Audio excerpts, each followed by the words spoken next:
Doctor, আমার গলার ভেতর কিছু একটা যেন আটকে আছে মনে হয়। মাঝে মাঝে মুখ থেকে বাজে গন্ধ বের হয়, কখনো গিলে ফেললে কিছু একটা যেন নড়াচড়া করে, আবার আয়নায় গিয়ে দেখি সাদা দানার মতো কিছু একটা টনসিলের মতো আটকানো আছে। এভাবে এক তরুণ রোগী আমার কাছে এসেছিলেন এবং বললেন যে তিনি ভাবছিলেন সেটা হয়তো খাবার আটকে রয়েছে। তা আমি দেখে সঙ্গে সঙ্গে বুঝে গেলাম যেগুলো টনসিল স্টোন। তো চলুন আজকে টনসিল স্টোন সম্পর্কে বিস্তারিত আলোচনা করব। আজ টনসিল স্টোন আসলে কি? টনসিল স্টোন হলো টনসিলের গর্তে জমে থাকা ক্রাইস্ট বা পাথর বলতে পারেন, এক ধরনের শক্ত হওয়ার কারণ ক্যালসিয়াম, ব্যাকটেরিয়া, মৃত কোষ ও খাবারের কণা দিয়ে তৈরি শক্ত সাদা বা হলুদ রঙের ছোট গুটি হয়ে থাকে। এটা মূলত চুনের মতো শক্ত হয়ে যায় সময়ের সাথে সাথে। আবার অনেক সময় এগুলো নড়াচড়া করলে মুখে দুর্গন্ধও কিন্তু তৈরি করে। আচ্ছা, এটা কোথায় তৈরি হয়?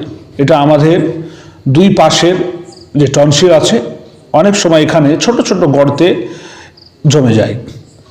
সেখানে খাবারের টুকরো, মরা কোষ ও ব্যাকটেরিয়া জমে থাকে এবং জমে পাথর হয়ে যায় অনেক সময়।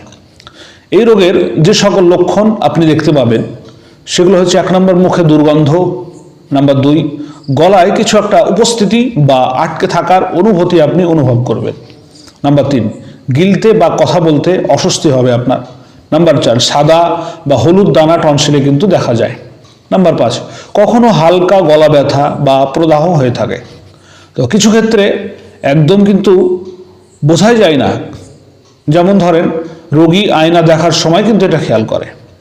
তো কিছু প্রতিরোধমূলক আছে, সেগুলো হচ্ছে প্রতিদিন আপনাকে ভালোভাবে ব্রাশ বা গড়গড়া করতে হবে। ধূমপান ও মুখ শুকনো করে এমন ধরনের অভ্যাস কিন্তু আপনাকে এড়িয়ে চলতে হবে। মুখে পর্যাপ্ত পানি রাখতে হবে, জিহ্বা পরিষ্কার করতে হবে এবং দুর্গন্ধ হলে চিকিৎসকের পরামর্শ অবশ্যই কিন্তু আপনাকে নিতে হবে। তো রোগী যখন সুস্থ হয়ে উঠলেন আমার কাছে, তখন বললেন যে ডাক্তার, ভাবিনি তো যে এমন ছোট দানা থেকেও মুখে এমন দুর্গন্ধ হতে পারে। এখন গলা পরিষ্কার লাগে আমার, আর কোনো বাজে গন্ধ কিন্তু নেই আমার।